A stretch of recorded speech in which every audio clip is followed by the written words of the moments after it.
తెలంగాణలో భూమి లేని నిరుపేదలకు 12,000 ఆర్థిక సాయం ఇవ్వబోతున్నట్లు రేవంత్ రెడ్డి ప్రభుత్వం ప్రకటించింది.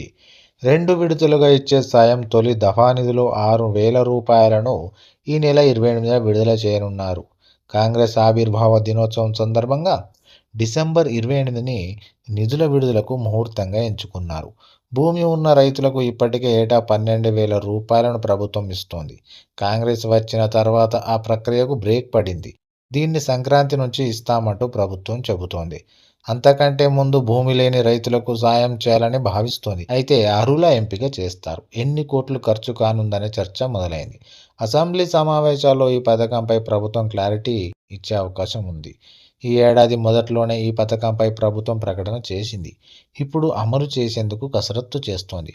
అర్హులను ఎలా ఎంపిక చేస్తారు, అర్హులు ఎవరు, ఎంతమందికి ఈ నిధులు అందజేస్తారనే వివరాలు సభలో ప్రకటించే ఛాన్స్ ఉందని టాక్ నడుస్తోంది. తెలంగాణలో భూమి లేని పేదలను గుర్తించేందుకు ఎలాంటి సర్వే ఇప్పటి వరకు ప్రభుత్వం చేపట్టలేదు. 10 ఏళ్లుగా చాలా రకాల సర్వేలు ప్రకటించినప్పటికీ ఈ భూమి లేని నిరుపేదల విషయంలో ఎలాంటి లెక్కలు లేవని తెలుస్తోంది. ఈ మధ్య ప్రభుత్వం చేపట్టిన సర్వేలు ఏవీ పూర్తిగా కొలిక్కి రాలేదు. వాటిని ఆధారంగా చేసుకునేందుకు కూడా వీలు లేదు. అందుకే రెవెన్యూ రికార్డులతో పాటు ఉపాధి హామీ పథకాన్ని ఆధారంగా చేసుకుంటుందా అనే అనుమానం కూడా ఉంది. ఉపాధి హామీ పథకం ప్రకారం రాష్ట్రంలో 53 లక్షల కుటుంబాల వారికి జాబ్ కార్డులు ఉన్నాయి. ఇందులో చిన్న, సన్నకారు రైతులు కూడా ఉన్నారు. అందులో వారిని ఎలా వేరు చేస్తారనేది సస్పెన్స్గా మారింది.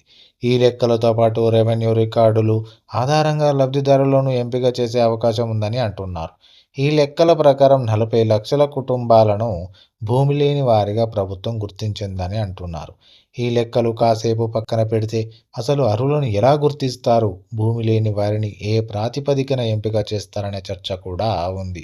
ఎంతలా కుదించినప్పటికీ 25 నుంచి 30 లక్షల కుటుంబాలకు మాత్రమే ఈ పథకాన్ని వర్తింపజేయాల్సి ఉంటుంది. అంటే దాదాపు 15 నుంచి 18,000 కోట్ల రూపాయలు ఖర్చు అవుతాయి. సంవత్సరానికి అంటే 3 నుంచి 3,600 కోట్లు ఖర్చు పెట్టాలి.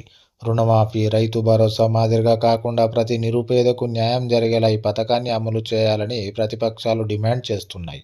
అనవసరమైన కొర్రీలు పెట్టి ప్రజలను మోసం చేయొద్దని సూచిస్తున్నారు. లేకుంటే మరో ప్రజా ఉద్యమం తప్పదని హెచ్చరిస్తున్నారు.